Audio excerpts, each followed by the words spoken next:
Good morning and welcome to our latest chat with a professional who is coming on board to help you and your child with an issue that's really relevant in their lives. And today I'm going to be talking with Noni Carr, who's a psychologist and a colleague who one of her areas of interest is performance anxiety, and both as an athlete and as a musician who went through having to do VCE performance exams, which are a pretty scary thing to have to do. So Noni is going to be joining us very shortly on the page. So we'll just wait for her to come and join us. So if you're watching this later and you have friends who you think would be interested, by all means, please share this with them, because the whole point is to try and get information that is helpful and as practical as possible. So I'm just going to invite Noni to come and join us now. While we're waiting for her, if you have any questions that pop up while you're watching or later, please put them down underneath and we will be happy to answer. Hello, Noni. Hi there. How are you? How you doing? Yeah. I'm good. Doing well. I'm just looking for something on my computer, so it's sitting there waiting for me. So, thank you for taking the time to come and have a chat with us about performance anxiety in VCE, because it's a very real thing and we can feel that the peak is just coming and coming. So, but perhaps if you can tell people a little bit about your background in the performance anxiety stage. Yeah. So, where do I start? Well, I took up cycling as an adult, and yes, like I cycled as a kid, but I took up cycling more seriously as an adult, and then moved into competing, and racing, which was a lot of fun. But then when I started winning and started to get a little bit competitive, I've always had that competitive streak. But then I started, that there's always that performance anxiety in competition. And then, so that's something that I have experienced myself, and I've worked on myself. I have actually consulted with a sports psych myself for my own issues around wanting to perform at my best, which is, most athletes now do. People at that more elite level, a lot higher than me, do tend to consult with psychologists to assist with their performance.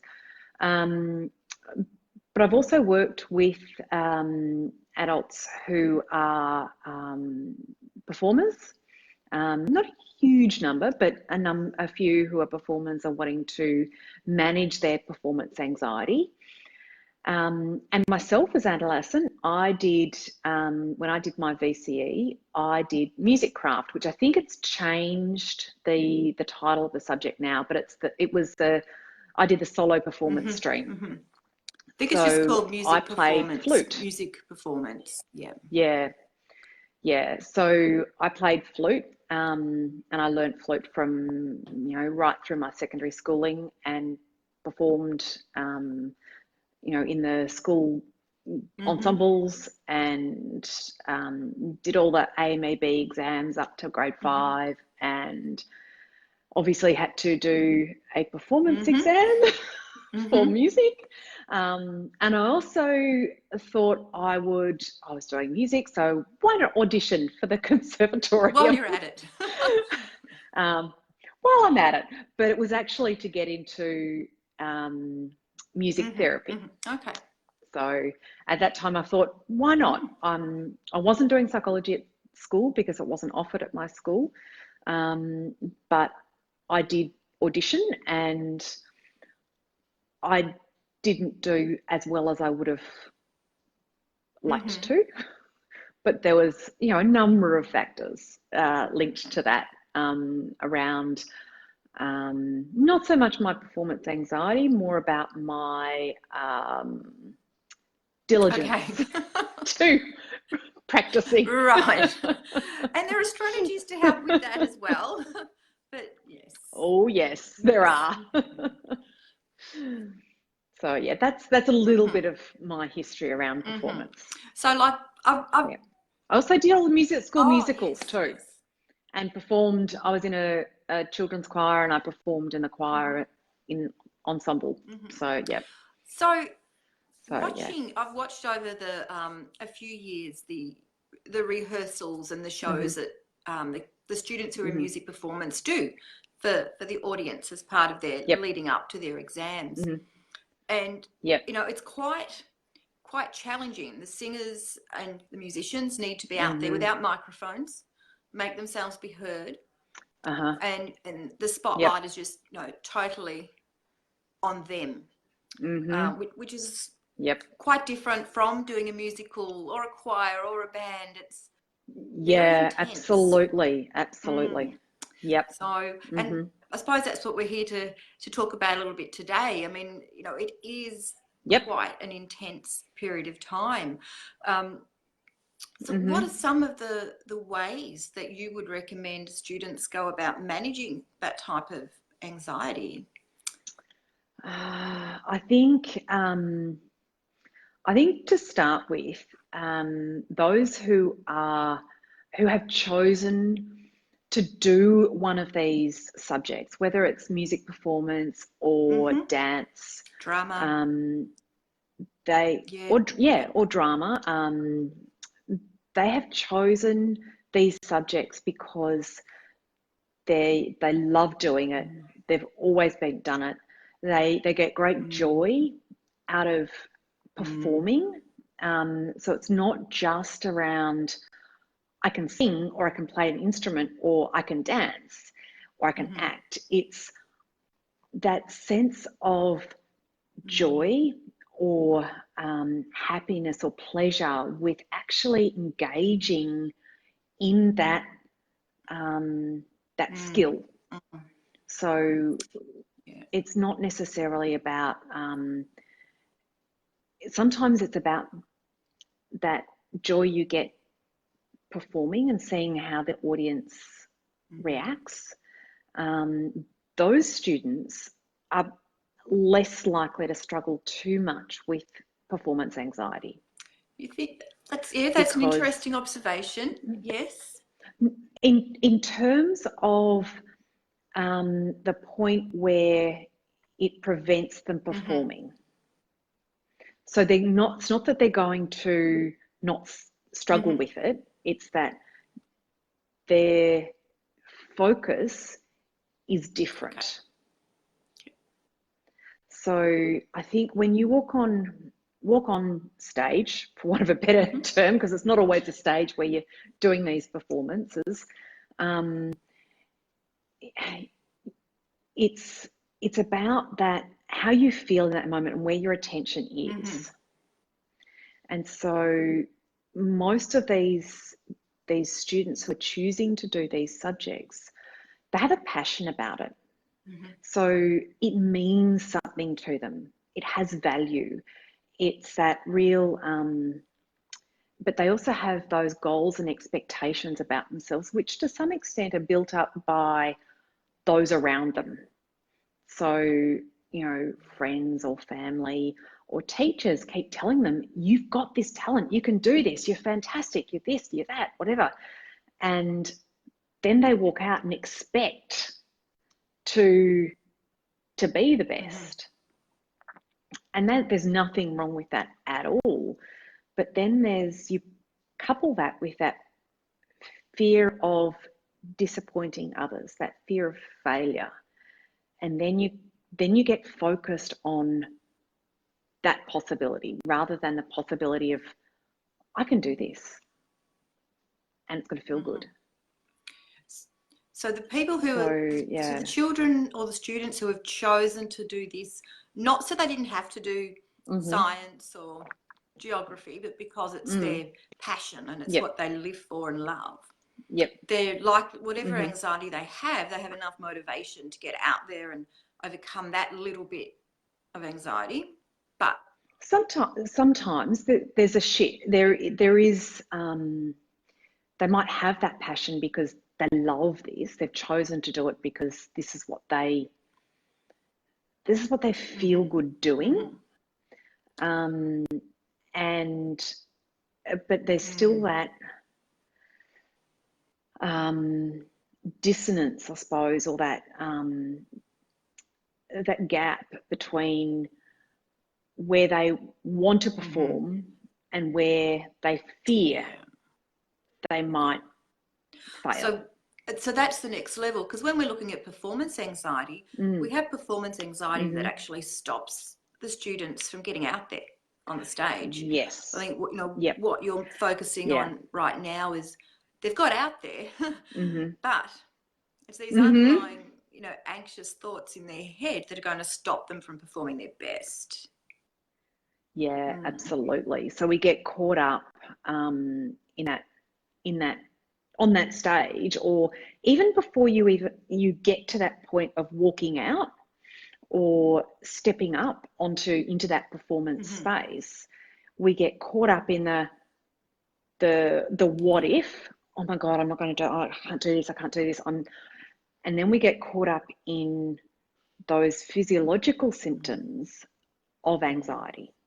So, for those watching, if they don't know, standard anxiety symptoms, it's that the breathing out of control, the heart racing, the pins and needles maybe, or the tingling, the shaking, feeling hot, sweaty palms, feeling sick, or butterflies, nausea, the tenseness. We put all of that in a singer or in a violinist or a flautist or a pianist or a dancer or an actor. And, those on woodwind or brass instruments and singers need their breath, voice and their diaphragm if they do. Yeah, they need to breathe. Dancers need that looseness in their body rather than the shoulder, up here. Actors, even those performing in drama, need that freedom in their body, that breath control. So when we have all and if you've got sweaty palms, I'll try to hold an instrument, a flute or a violin or even a brass. It gets, it can be slippery. So when we start noticing these symptoms, and we start worrying about these symptoms. Even that process, that idea of, can I even do this given I can't breathe, my heart's racing, and I can't even hold my instrument, firmly, then, all of a sudden our focus has completely shifted from what we want to do to what our body's doing, and we're thinking our body's betraying us. So it's very much important in this that we learn and we understand what our body's doing. So we don't start that worry cycle that we're worrying about our symptoms, and therefore that just makes it worse. So, yeah, absolutely. Because if you go, oh my God, I'm not going to be able to do this. Oh, now I can't breathe. Oh, now I definitely can't sing, and I definitely can't, get enough breath in to hold that note for as long as I might need to, or sing as loud as I need to, because there's a lot of diaphragm control needed to get your voice to the back of a room without a mic. Oh, totally. Yeah, definitely. Yes. Yep. Or to hit those high notes. Yes. So we've got one lot of students who finds it hard and sometimes just can't physically get out there, and may cause them to drop the subject, which is really sad. But that happens. And you've got others who get out there and their mind is stopping them from giving their best. performance, their mind and their body. Yep. So, Yep. where do we Mm-hmm. start as Mm-hmm. what we should do about this, both as the student but also as the supporting people around them? Mm-hmm. Do you think? Yep. I think the first step would be to learn about the anxiety that that student is struggling with. So sometimes it might be helpful to see to talk about it with either the parent or whoever's looking after them, the guardian, about what it is, that fear that they have. Talk about it maybe with their teacher, their instrument or voice coach,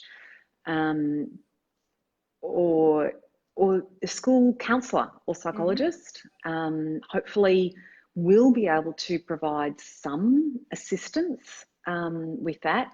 Or if the school psych counsellor isn't able to provide that assistance, then seeking help outside of school for a few sessions. I don't think that it's unless it's something that is a student's been struggling with for a very long time. If it's just around this performance, they might not need a huge number of sessions.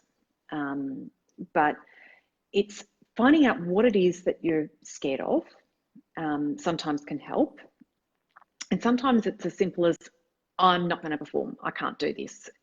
I'm not going to hit those high notes, or I'm going to forget my line, or my voice is going to fail on me, or I'm going to forget the movements, or forget the words, or whatever.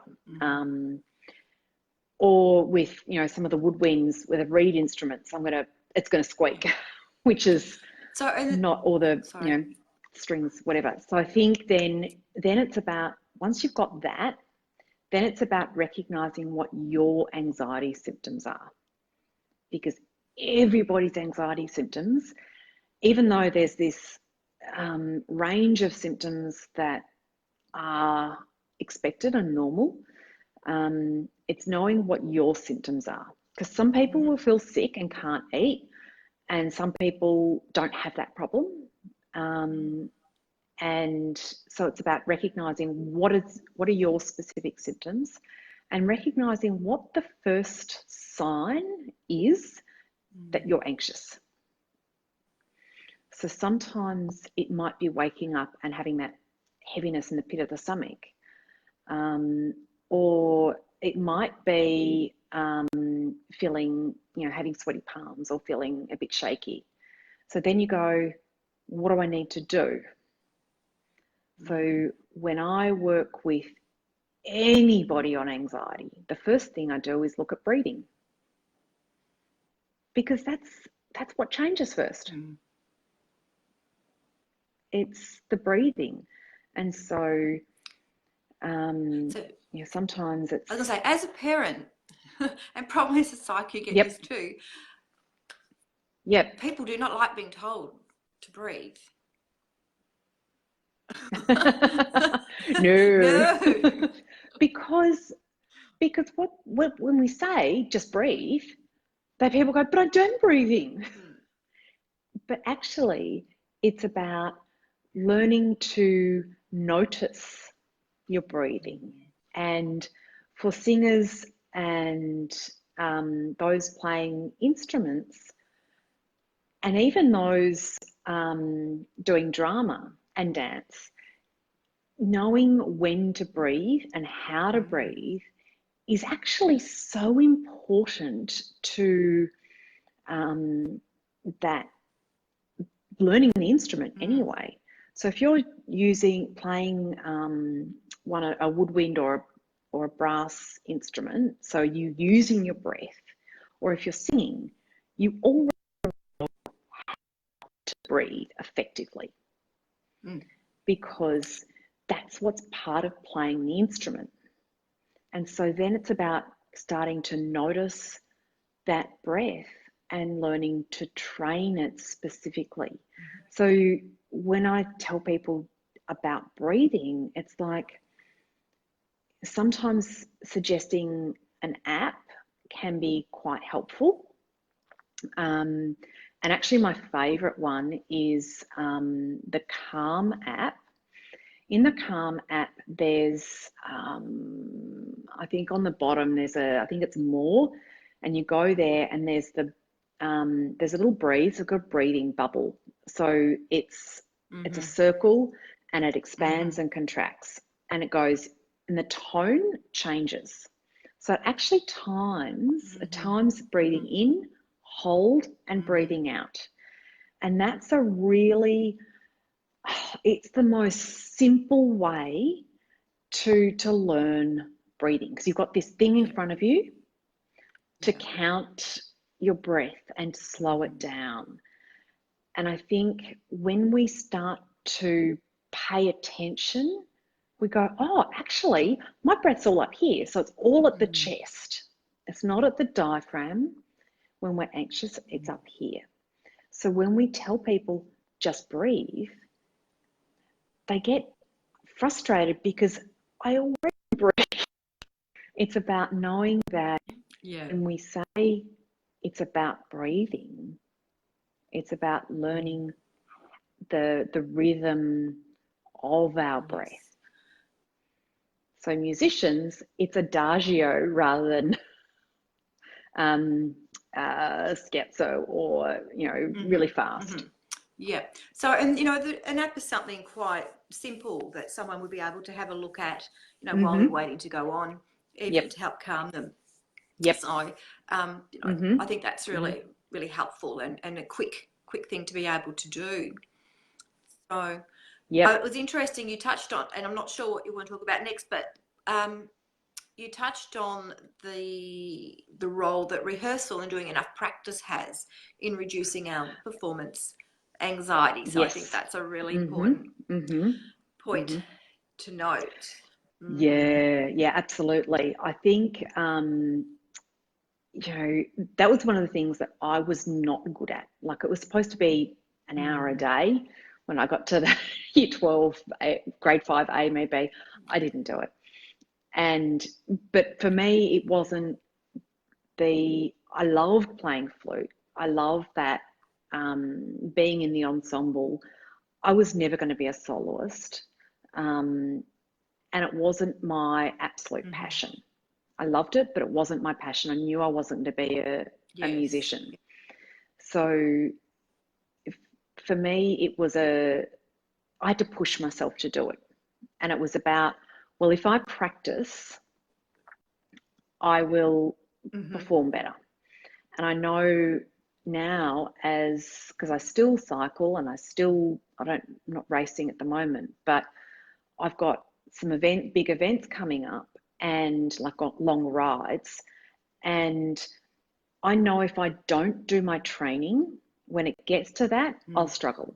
So sometimes it's about that rehearsal is, what do I want out of this event? What do I want out of this session? So setting mini goals for each practice session. So when you sit down to practice an instrument or stand, or to practice your song, or to go and practice your dance routine or your piece of solo monologue. What it's called when you monologue. Yep. It's about, what do I want to get out of this session? So with a monologue, how much do I want to be able to recite without looking at my script? And with a solo performance, I don't know with instruments whether they have to play it by heart or whether they're allowed music in front of them. But how much of it do I want to get through before I make a mistake? Or what is it so sometimes setting a little goal that's achievable. It's always got to be achievable. And sometimes with sections, maybe there's a really difficult section in the music, or maybe there's a difficult part of your choreography or the monologue that you want to really nail. And so you do that bit over and over and over again. But the other thing with rehearsal is we can perform really well at home Mm-hmm. in the privacy of our own space with no one watching us, with no one, probably family listening. But when we sit down to perform in that space, it becomes the level of challenge increases. Mm-hmm. So one of the things, I was a teacher at one point and I taught psychology. One of the things I did with my Year 12 students a couple of times was to actually sit down with them and do a visualization before the exam. Yeah. So I sat down and got them to, and I talked them through. I knew where the room the exam was. And so I gave them all these cues about talking them through walking into the room, finding their seat, sitting down, looking around the room, knowing where they are in the room, recognizing the space.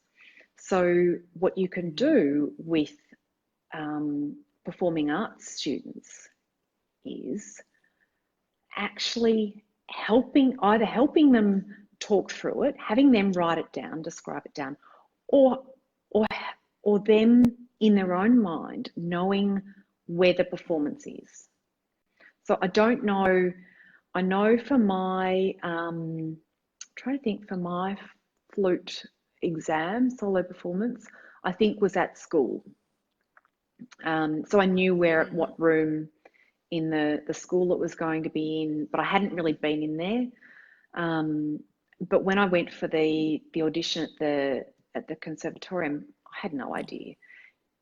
And I've done it with some of the performers I've worked with. Do you know where you're going to be auditioning for a role? Do you know what it looks like? They don't know exactly what the room looks like. Do they know what the building looks like? Do they know where their holding area is? So it's about that, knowing what the space looks like, imagining themselves in the space. So there's a psychologist that I've linked with on LinkedIn, who is also a concert pianist. And she's a performance coach. She's based in Sydney, I think. Maybe Sydney, or I think it's Sydney.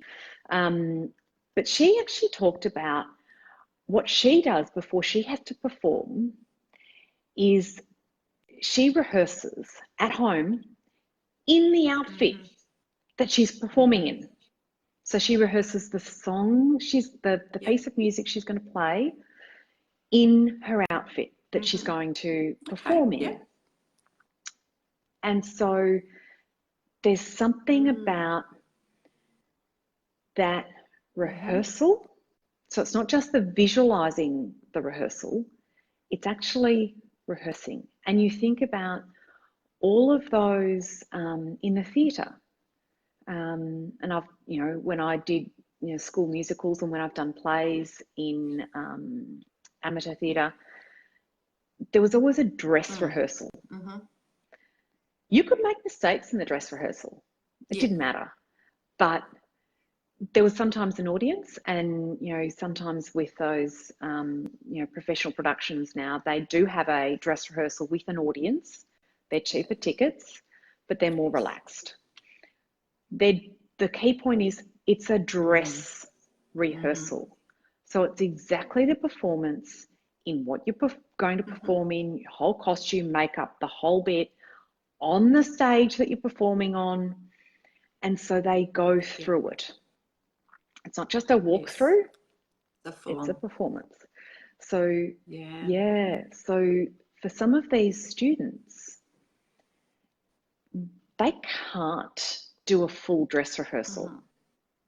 But this is what these performers are, practice performances are. That's the dress rehearsal for the exam.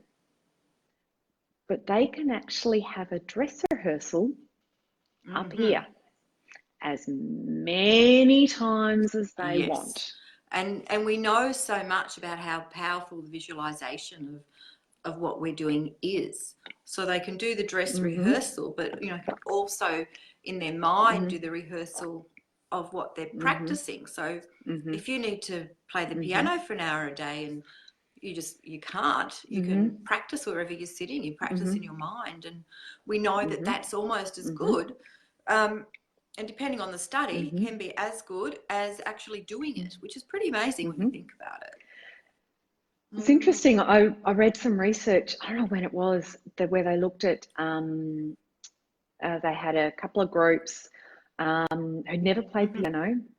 They taught them a piece of music, and you know, very simple, once Mm-hmm. on the Mm-hmm. piano. And one group went away and rehearsed on a piano or a keyboard.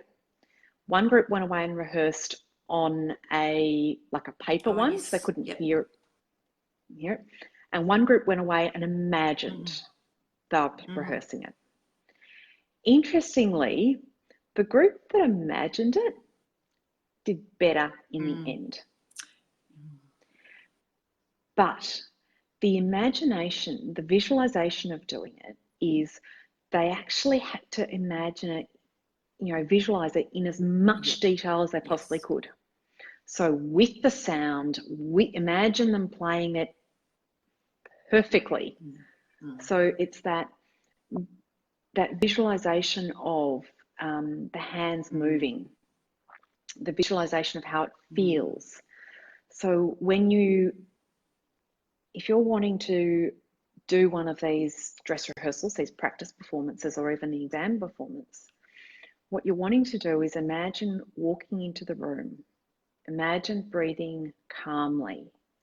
Imagine breathing and feeling calm. Imagine that you've nailed your practice. Imagine that you can do this. Imagine the weight of the instrument if you've got an instrument in your hands.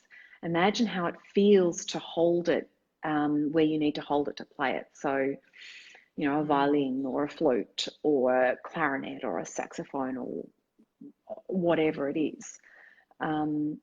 Imagine how it sounds to play it without mistakes. Imagine how it feels to open your mouth and sing or deliver your monologue in your costume, moving around, you know, with the arm movements, the acting.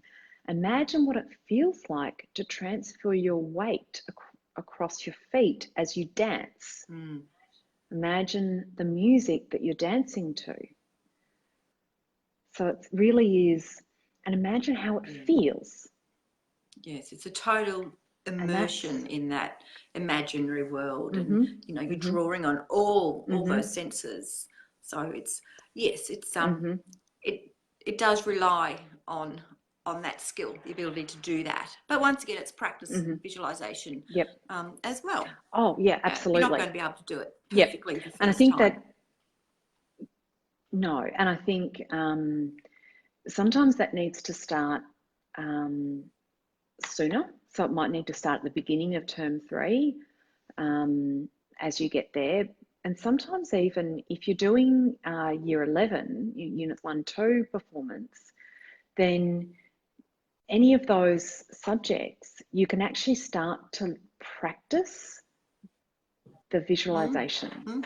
because it does take Mm. time to master that visualization. And it is easier to do it if you've done it Yes. before. Yep. Yeah. No, that's good advice. So, yep, So yep, yep. And I think sometimes it's with parents, it's about, you know, the nagging kids to practice their instrument or their voice or their dance or their monologue isn't going to help. It's about, sometimes it's about shifting it to, hey, how good does it feel when you finish your practice? So it's the end result that you shift that, the direct students to think, their children to think about. How good does it feel when it's done? how good did it feel to nail that little section of, music? How good did it feel to hit that high note? Yeah. Yeah. Well, nagging's one of the best weapons we have, but it does tend to not work that effectively. So Yeah. anything else is worth a It's try. interesting. Did you, yeah. Do you listen to the Potential Psychology podcast with Ellen Yes, Jackson? yeah. Yes. So she did one last week on motivation. Mm-hmm. And she delivered it. She didn't have a guest this time. So it was her talking about motivation. And interestingly, it was that intrinsic motivation, the value that we get out of doing something, that and that meaning and that value. So you think about those students who are doing it for the passion. It's that pleasure. It's that shifting your attention to how good does it feel when you sing, when you dance, when you play your instrument? How good does it feel? And then, but the other bit is also noticing that you're about to perform, noticing the anxiety, noticing that you've got an audience, and drawing on that and saying, this helps me be at my peak. I need to breathe calmly so that I can perform, but I can use this to help me perform at my best, because we know that if we're too relaxed, it won't be good. But if we're too stressed, it won't be good either. So it's that balance in between. Very true. Perhaps you can think of the audience as as a battery. So you're drawing, you're using that energy, to enhance your performance. You like that? Enhance. Noni psychology practice is called enhanced life psychology. So there you go.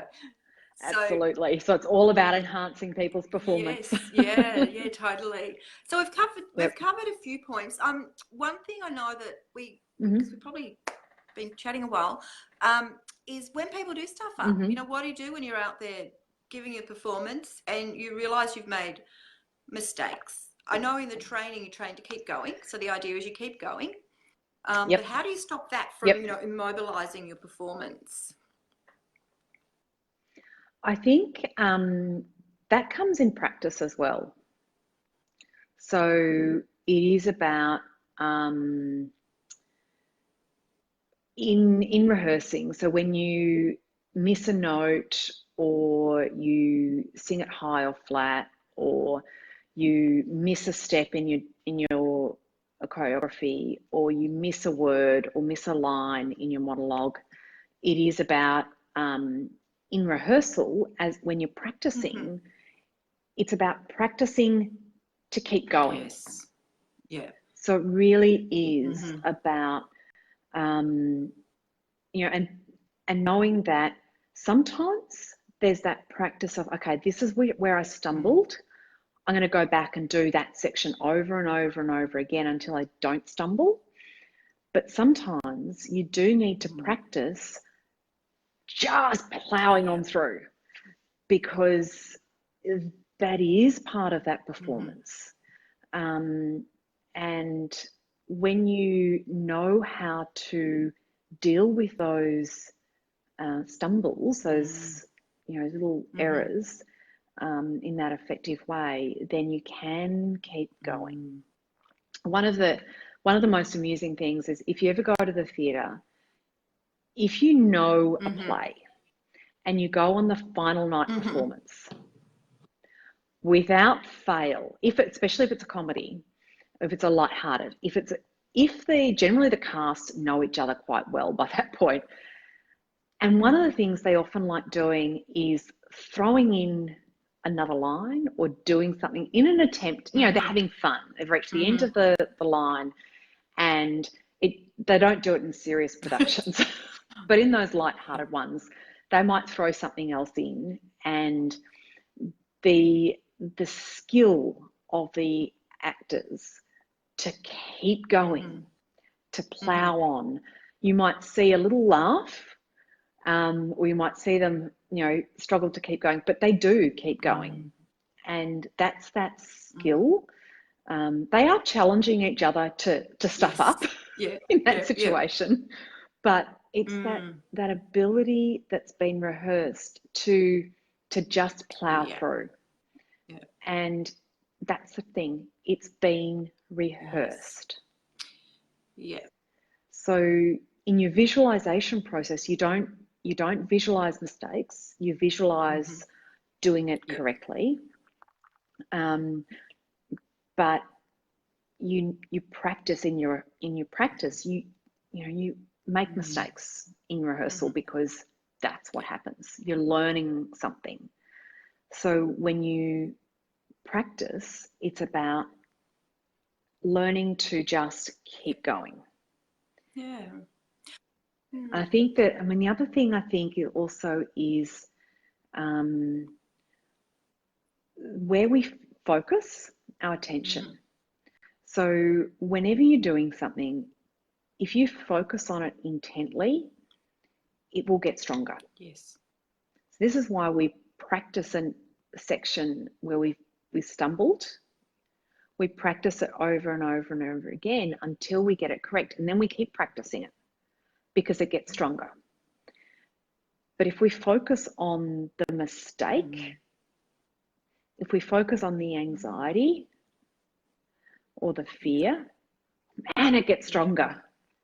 And then that's where that focusing on the, then shifting our focus to the anxiety symptoms, they get stronger. So if we can focus on, okay, this is a bit that I stumbled on, but I'm going to keep going because the next note or the next line I know really well and I've rehearsed it. And so it's that shift of focus from, I've made a mistake, I'm going to keep going. I was thinking as you were saying that too, is in terms of the noticing, is when you actually get out on the stage and whatever you're doing is just to take that moment where you are noticing, you're anchoring yourself. Like here's the floor. Here I am, and really, experience what's going on rather than just trying to stay in a bubble and getting it done as quickly as possible, but to allow yourself to embrace what's actually there and make that connection too. So. And it's interesting, I think you don't see it with rock bands, but you see it with any solo performer, even singers who are soloists.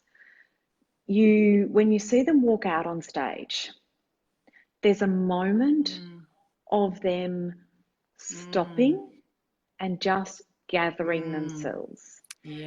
So when you see, so there's a video at the moment on LinkedIn of Anastasia Hronis when she's playing at Carnegie Hall, and she sits at the piano. Hands aren't on the piano at all. They're on her lap, and then you can just see that slow breath in and out. And then she lifts her hands to the piano, and then she starts. So, when you watch an orchestra, there's that moment of when the conductor lifts his baton, and there's just almost a collective in-breath and out-breath from the orchestra as they lift their instruments, and then they start. So even, when it's not so much with dancers, because if they're coming on stage to music, then they don't have that. But backstage, actors and dancers, they all have that moment of slow in-breath, out-breath, I'm ready. And it's that also that in your head, it's that I'm ready, I can do this, I've done all this rehearsal. Sometimes it's not about, I can do this, I've got this. It's not that positive thinking. It's that I've done the rehearsal, I've done the prep, I can walk on stage or into the performance space, and I'm ready.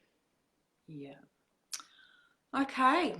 I think we've covered quite a lot of points here. Maybe we could just quickly, We have. would you like to quickly summarize the main points? Okay.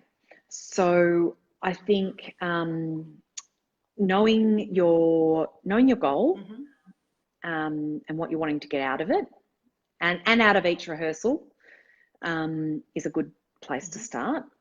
Knowing the fear, nutting out what that fear is and how to neutralize it, or how to let it sit beside you. And that might involve seeking help from a psychologist or a school counsellor, school psych, or your music teacher, dance teacher. Breathing. Yep.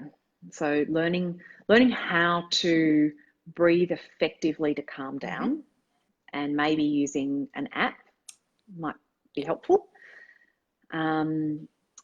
Visualization. Rehearsal. Yes. Visualizing in rehearsal, but also rehearsing how you deal with mistakes as well. So actually barreling on through when you've made errors, just keep going. And the pause before you. The focus. Focus, yes. Yep. Focus of what you want to, choosing your focus of attention, and then that pause, that grounding before you start your performance.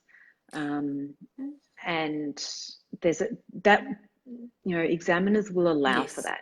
They expect students to, they don't want students to walk in and just start going. They'd like to see you stop and get ready, and they go, okay, are you ready? And go. Sometimes they don't say anything, and that's quite disconcerting. But it is about, just taking that space to go, and it only needs to be, it's not even half a minute, 30 seconds. It's just take a slow breath. If you need to take 2 or 3 slow breaths, it's just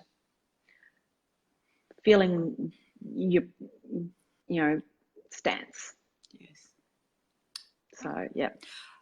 So I'd like to add on, just as a parent, if you notice early on, year 11 perhaps, or even early on year 12, and your child's experience anxiety, this is a really good checklist for you to check their rehearsal, check how they're being taught, check what they're doing when they're sitting down doing their practice.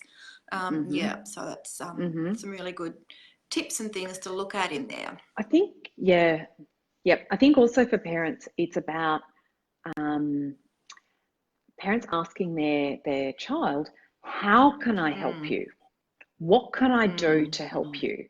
Not saying, I want to help you do this, do that. It's actually asking, I'd really like to help you. What can I do to help? Yes, that's a very good questions to ask. So I think what we'll do is try and put a couple of the links that we talked about underneath, like the Calm app in particular. I don't know whether you'll be able to link to that LinkedIn video or not with the, have to see about that one. So we can put her name, and if anyone's on LinkedIn and they want to go and search for Anastasia, then you probably find it. And in fact, I just noticed this morning that someone has found her and has just shared a whole lot of her videos of her performing not just performing, but playing at home. So she's quite open about showing her videos of herself playing the piano. Okay, so thank you very much, Noni, for joining us. And obviously, thank you so much. If you're watching this and you want to find out more, I'll get Noni to put her link in as well.